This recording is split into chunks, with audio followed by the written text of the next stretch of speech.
Saudações, nobres ouvintes do podcast Sem Esperança. Dando os meus três tostões sobre alguns assuntos. Primeiro é o Flávio Dino e o Supremo Tribunal Federal.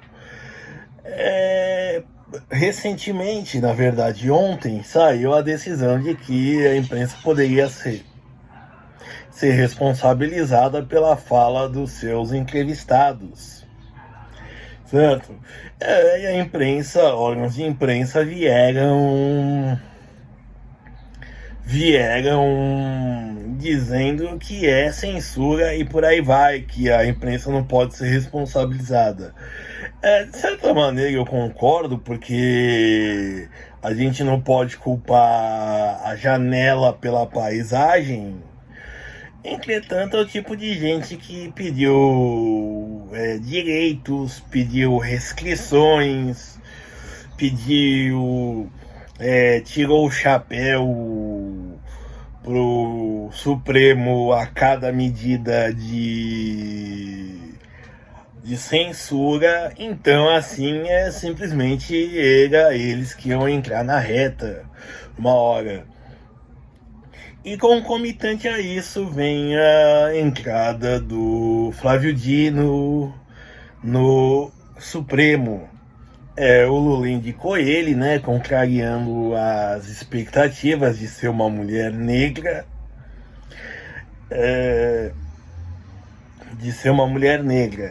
E assim, simplesmente, ele vai ser aceito.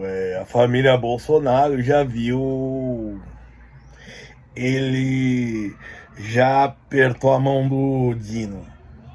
Então, assim, o caminho vai estar suave para ambos os lados. Bom, como eu já disse em outras ocasiões. Mas, assim, o que eu digo é o seguinte, é que, assim, se o que a decisão de ontem, sem o Dino, ficou ruim, com ele vai ficar pior. E por que eu digo isso? Digo isso porque ele, por exemplo, numa certa entrevista, acho que, se não me engano, entre março e abril, ele disse assim: essa ideia de liberdade de expressão no Brasil tem que acabar, ou já acabou, eu não lembro exatamente o termo, mas ele disse algo nesse sentido. Então ele é mais um que, digamos assim, quer que nós tenhamos, no mínimo, alguns direitos de falar, certo? E de preferência falarmos elogiosamente, é claro. Então, assim, é mais de uma mentalidade, de uma ideia autoritária. Assim, é gente que acha que está fazendo bem, assim como, por exemplo, o Alexandre de Moraes acha que está defendendo o direito, a pátria e a sociedade, tá? Muita gente pensa, eu não falo em teorias da conspiração, porque basicamente isso daí é bobagem. Assim como as da Covid levaram 6 meses para se tornar realidade, parece que as da política demoram um pouco mais para se descobrir que não são verdades. Na verdade, são pessoas que seguem premissas, entenderam? No caso por exemplo, do Alexandre de Moraes, é a premissa do que defender o direito, defender as instituições. Ele é o homem que, digamos assim,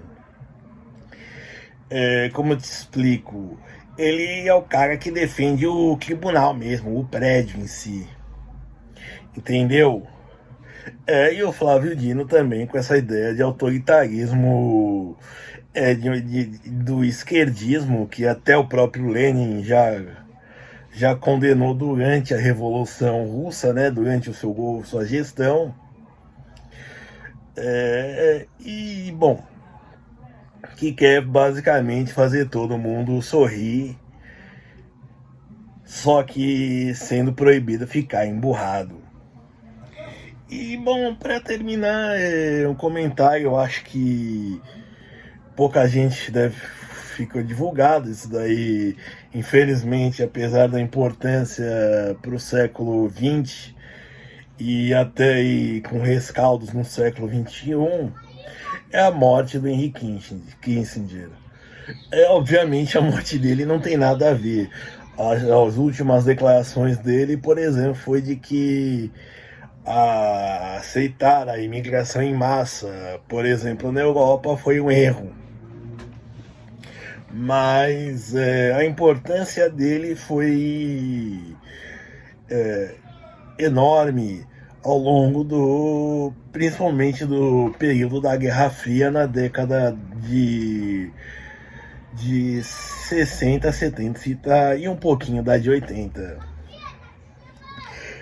Digo isso porque ele ocupou vários cargos e sempre esteve ainda nos bastidores, além de, como se diz, além de estar sempre, se você ser aquela figura que se você não quer ter como amigo, não vai querer também ter como inimigo.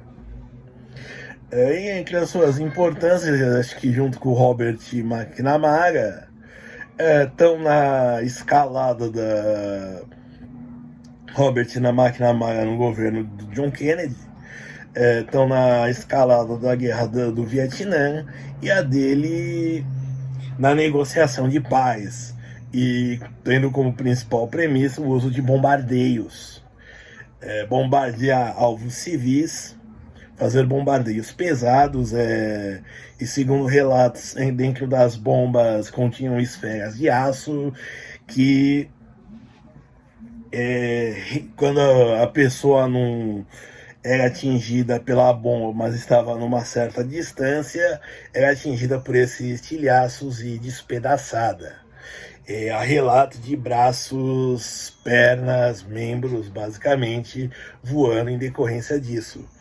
E ele conseguiu fazer a paz com Hanoi, que é a capital do Vietnã do Norte na época, e teve essa saída francesa, digamos assim, da Guerra do Vietnã, e também teve importância no estabelecimento e na pacificação do Oriente Médio.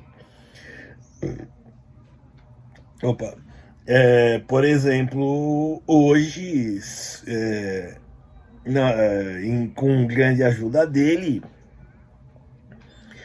não há uma bala disparada pelas Forças Armadas egípcias que não seja paga pelo contribuinte americano. Todas as Forças Armadas egípcias estão a serviço do governo americano. Por isso, em razão disso, e aí um resvalamento disso atualmente, é a questão de como Israel, por exemplo, não vai ser atacada que nem aconteceu numa guerra do Yom Kippur, certo? Ou então fazer como a Guerra dos 6 Dias, onde tomou-se a Península do Sinai.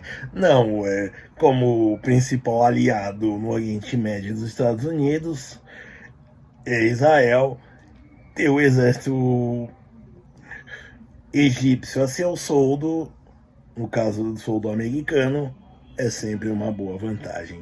É claro que não tem tanto assim as melhores armas ou o melhor treinamento, mas é uma força que ajuda, certo? E isso explica porque, por exemplo, em 2011 teve a queda da Primavera Árabe, aí foi feita uma nova constituinte, eleito um presidente que era próximo, mas não muito, da Irmandade Muçulmana, e se estabeleceu as Forças Armadas como, digamos, um quarto poder, certo? Esse quarto poder usou ele para mandar o presidente para a forca. Então, Henry Kissinger, eu acho que, eu não vou dizer, falar mal de gente que comemora a morte dos outros, não é algo que eu ache certo? Porém, algumas pessoas teriam até razões para isso, para ficar contentes com isso. Só que é aquele negócio, quem vai ficar contente isso, quem vai sair às ruas é a mesma gente do Flávio Dino, esquerdistas, e aí eu digo esquerdismos desse identitário e tudo mais, que vai chamar ele de fascista, entre outras coisas, é, e, e nem sabe o que ele fez, certo? Só sabe o que ele fez foi mal. Que mal ele fez, não sabem, certo? Obrigado.